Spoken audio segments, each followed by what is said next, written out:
আসসালামু আলাইকুম। আমি শহীদুল ইসলাম সজল। আমার টিকটক চ্যানেলের পক্ষ থেকে সবাইকে স্বাগত জানাচ্ছি। যে যেখান থেকেই আমার এই ভিডিওটা দেখতেছেন সবাইকে আন্তরিক শুভেচ্ছা এবং অভিনন্দন। অন্যান্য ধর্মাবলম্বী যারা আছেন তাদের প্রতি আন্তরিক কৃতজ্ঞতা। বর্তমানে যে একটা পরিস্থিতি দাঁড়াইছে সেটা হচ্ছে, ভারতের কথা বলতে চাই। ভারত কিছু একটা হইলেই আমাদের উপরে সামহাও কিছু একটা করার চেষ্টা করে। এই কথাটা কেন বলতেছি, বিগত আওয়ামী লীগ সরকারের সাথে ভারতের বেশ ভালো একটা সুসম্পর্ক বিদ্যমান ছিল। তো সেই সুসম্পর্কের জের ধরেই হয়তোবা অনেক সময় ভারত অনেক কিছু চাইলেও করতো না, কিছুটা বন্ধুত্ব হয়তোবা দেখাইতো। কিন্তু এখন যেই পরিস্থিতি হচ্ছে আসলে, সেটা কিন্তু ভারত কোনোভাবে বন্ধুত্বের হাত বাড়িয়ে দিচ্ছে না, বরঞ্চ কিভাবে বাংলাদেশকে আষ্টে পৃষ্ঠে বিভিন্ন সমস্যার মধ্যে ফেলা যায়, ভারত সেই জিনিসটা নিয়ে অনেক বেশিটা মেতে আছে। সেটা হচ্ছে, আপনি যদি খেয়াল করেন দর্শক, বাংলাদেশের 3 সাইড থেকে কিন্তু ভারত দিয়ে আমরা ঘেরা।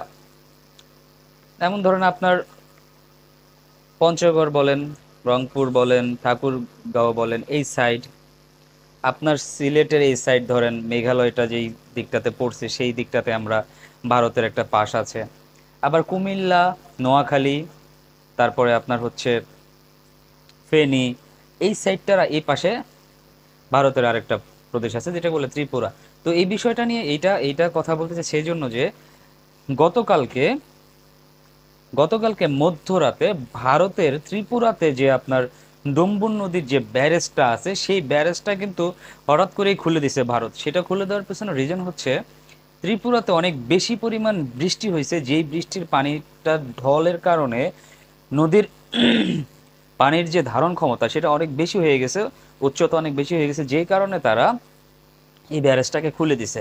সেই ব্যারেজটা খুলে দেওয়াতে কি সমস্যা হয়েছে দর্শক, সেই ব্যারেজটা খুলে দেওয়াতে গোটা বাংলাদেশের ওই পাশে নোয়াখালী, ফেনী, আপনার কুমিল্লা, এই 3টা অঞ্চল কিন্তু বেশ ভালোভাবে বিশেষ করে প্লাবিত হয়ে গেছে। হ্যাঁ দর্শক, সেইখানে বন্যা পরিস্থিতি তৈরি হয়ে গেছে, মানুষ অনেক কষ্ট করে বাঁচতেছে, মানুষের থাকার জায়গা নাই, মানুষের ঘর বাড়ি নাই, কিচ্ছু নাই। গেল এই সাইটটার কথা, আপনার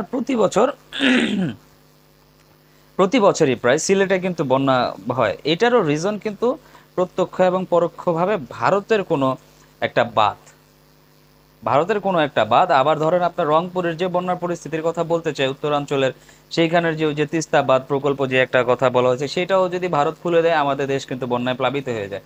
তো এই কথাগুলো এই জন্যই বলছি, ভারতবাসীরা ভারত আসলে কি চায়, ভারত কি চায়, ভারত কি আদৌ কোনো দিন কোনো কারণে আমাদেরকে বন্ধু ভেবেছে, নাকি বন্ধুত্বের নামকরণ করে তারা আমাদেরকে সবসময় শোষণ করে আসছে, সেটাই হচ্ছে মুখ্য বিষয়। ভারত যখন তাদের দেশে পানির দরকার হয়, তাদের লোকালয়ে পানি কম থাকে, তাদের নদীর পানির পানিতে তাদের নদীতে পানি কম থাকে, সেই সময়টাতে ভারত কিন্তু এই বাঁধগুলা কখনো খুলে না, কারণ সেগুলো খুললে তাদের নদী পানি শুকিয়ে যাবে, পানি থাকবে না। যেই কারণে ফারাক্কা বাঁধের কথা বলতে চাই, ফারাক্কা বাঁধের কারণে আমাদের ওই অঞ্চলটাতে চাষাবাদ ঠিকমতো হয় না, কারণ নদীগুলো প্রায় শুকিয়ে যায়। ভারতের যখন পানির দরকার হয় ভারত পানিটা আটকে রাখে, আবার যখন ভারতের পানি অনেক বেশি হয়ে যায়, বন্যার পরিস্থিতি সৃষ্টি হয়, সেই সময়টাতে ভারত সেই পানিগুলোকে আমাদের বাংলাদেশের উপর ছেড়ে দেয়। আর এটা নতুন কিছু নয়, সেটা অনেক আগে থেকেই করে আসতেছে। যেই পরিস্থিতিটা এখন হয়েছে কুমিল্লা, ফেনী এবং নোয়াখালীতে, যেই আপনার ডম্বুর নদীর যে ব্যারেজটা খুলে দেওয়া হয়েছে, সেই ব্যারেজটা লাস্ট খোলা হয়েছিল 1993 সনে দর্শক।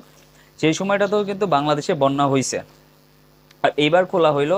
তো আপনারা যদি সচরাচর সহজে মনে করেন থাকেন এত সহজে এই পানির ঢলটা নেমে যাবে, সেটা কিন্তু সত্যিকার অর্থে হচ্ছে না। তো ভারত প্রতিটা পদে পদে আমাদেরকে এটা বোঝায় দেয় যে তারা আমাদেরকে আসলে বন্ধুত্বর নাম করে সবসময় শোষণ করে আসছে, আমাদের কিন্তু কোনো উপকারে তারা আসে নাই বা কখনো করতে পারে নাই। ভারতবাসীরা যারা আছেন তারা অনেকেই আমার এই ভিডিওগুলো দেখে থাকেন, আপনাদের কাছে প্রশ্ন এটা করতে চাই, আপনারা আমাদের কাছে অনেক কিছু এক্সপেক্ট করেন, আপনারা হয়তো বা বলতে পারেন যে আমাদের দেশ স্বাধীন করতে আপনারা অনেক বেশি সহায়তা করছেন, কিন্তু সত্যিকার অর্থে দেশটা ঠিক আছে, আমরা মেনে নিচ্ছি, আপনারা সহায়তা না করলে হয়তোবা আমাদের বাংলাদেশটা কখনো স্বাধীন হতে পারতো না। কিন্তু মূলত আসলে কি আমরা স্বাধীন?